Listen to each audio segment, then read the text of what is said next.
ദിലീപിന്റെയും കാവ്യ മാധവന്റെയും കുടുംബവിശേഷങ്ങൾ അറിയാൻ താല്പര്യപ്പെടുന്നവർ ഏറെയാണ്.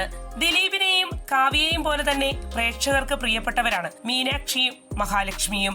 തന്റെ മക്കളെക്കുറിച്ച് ദിലീപ് പലപ്പോഴും പങ്കുവെക്കാറുമുണ്ട്. അധികം സംസാരിക്കാത്ത പ്രകൃതക്കാരിയായ ഒരു സാധുവാണ് തന്റെ മൂത്ത മകൾ മീനാക്ഷിയെന്നും അതേസമയം മഹാലക്ഷ്മി നല്ല കുറുമ്പിയാണെന്നും ദിലീപ് പറഞ്ഞിട്ടുണ്ട്.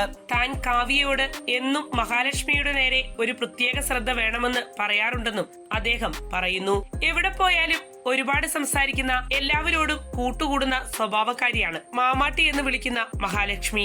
മൊബൈൽ അൺലോക്ക് ചെയ്ത് സ്വന്തമായി വീഡിയോസ് ഒക്കെ എടുത്ത് രസിക്കുന്ന സ്വഭാവം അവൾക്കുണ്ട്. വലിയ മോഹൻലാൽ ഫാനായ മഹാലക്ഷ്മി സൂപ്പർ താരത്തിനെ തീരെ കുട്ടിയായിരുന്നപ്പോൾ വിളിച്ചിരുന്നത് മോഹൻലാൽ എന്നാണെന്നും ദിലീപ് പറയുന്നു. മൂത്ത മകൾ മീനാക്ഷിയുടെ കുട്ടിക്കാലത്തെ വളർച്ചയും വികൃതികളും തനിക്ക് ആസ്വദിക്കാൻ കഴിഞ്ഞിട്ടില്ല എന്നും ആ സമയത്ത് താൻ സിനിമയിൽ കൂടുതൽ സജീവമായിരുന്നതിനാൽ ഓരോ സിനിമയുടെയും പുറകെ പോവുകയായിരുന്നുവെന്നും നടൻ പറയുകയുണ്ടായി.